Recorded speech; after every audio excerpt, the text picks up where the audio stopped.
Good afternoon, YouTube. I want to walk you through the install or post-install of a Kohler 20 kW generator.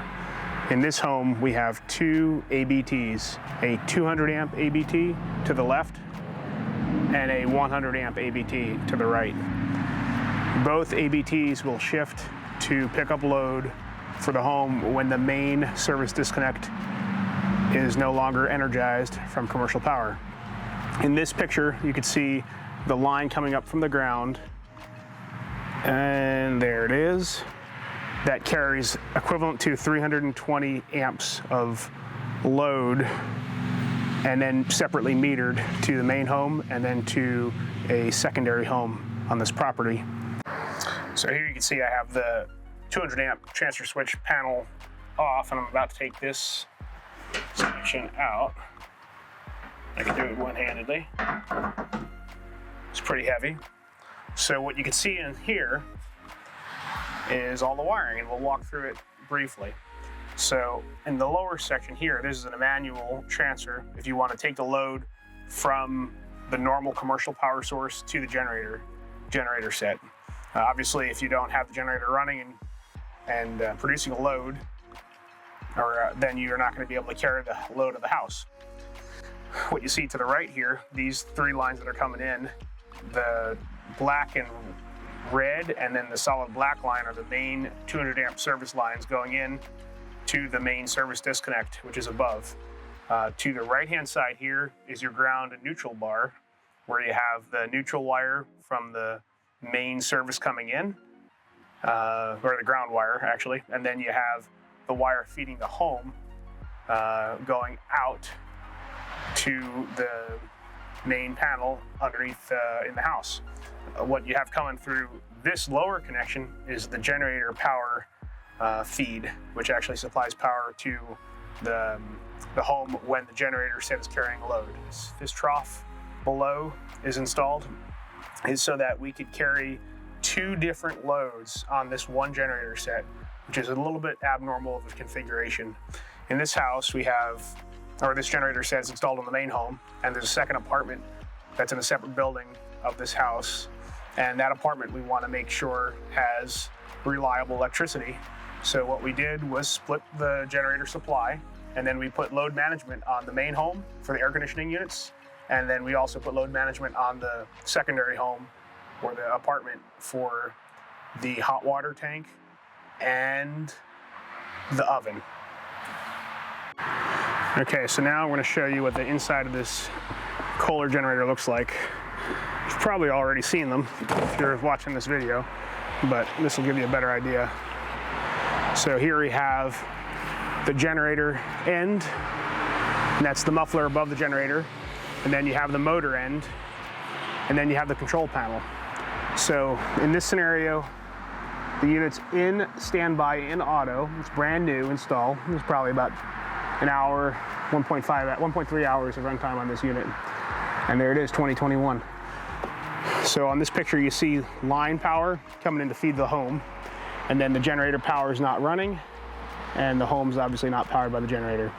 Up here, you see an AC disconnect, a 100 amp disconnect that protects this generator set. And then on the side of this is a new setup here where all these panels actually come out real easy. They just lift up and snap out. I'm not going to take it off here because I got to hold this camera, but pretty clean install. Like I said, this was just completed a little bit ago. So here's a wider angle view. This generator set is installed on a platform that's about 5.5 feet high. And the reason that's done is because the flood zone is so high here. So if you could take a look off to the left, you actually can see the water. So this house is one street over from the ocean. Down below here, you see the wires coming in from the bottom. One of those, the small wire there, the small conduit, is carrying communications wire, and then the larger one is carrying the 100 amp service supply run. Here you also see the gas line. One important thing to note is this rubber hose here has got to be installed in a straight line. It cannot be used as an elbow or a bend. It's got to be installed in a straight line, whether it be vertical, horizontal, or the like.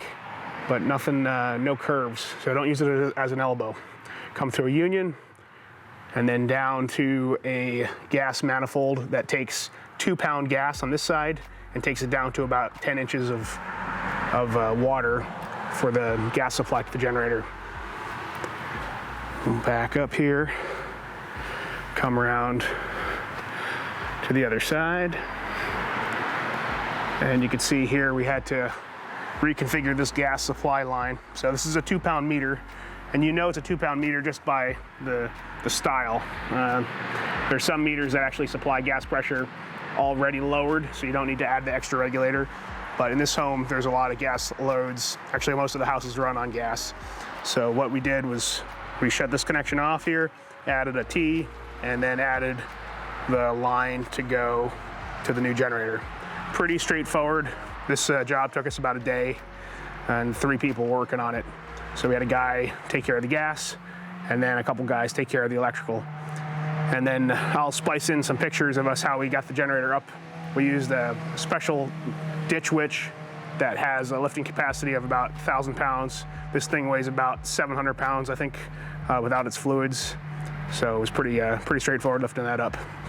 One thing of note that I want to bring your attention to here are these pylons that we used. They're actually 3-foot long screws that go into the ground that firmly attach.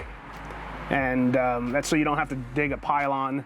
They go in real easily with a impact wrench. I'll put a link in the description below so you guys could take a look at those. They're about $65 a piece, I think, and definitely save a boatload of time. You can only use them for freestanding structures, this is the scenario here that we have. But if you're going to attach it to the house, I think there's some other restrictions that might not allow you to do that on there. So overall, pretty clean install. All right, next we're going to show you what the load management looks like in the small home or the apartment house. All right, here we are in the small apartment, and you're seeing, oh my gosh, we have a Generac component on a Kohler install. Well, they do make a good product here, and I want to tell you a little bit about it. So this here is pretty simple. This is actually a timing relay that has 10 different settings inside. I think it's either 10 or 8. And each setting is associated with a different value, starting I think at 5 minutes. And then that goes up to, I think, 7.5 minutes or so. But you can set these differently, and this one's set to come on at 5 minutes, and then the oven is set to come on at 5.5 minutes. So basically allows you to stagger the load pickup for things that are going to come back on after generator power picks up.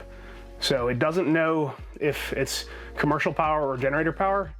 So on the generator transfer, when you're transferring when you have a loss of power, the commercial power goes away. You have about 10 seconds of time lapse before the generator picks up, and the ABT will restart the circuit, the commercial power circuit, or the load to the home.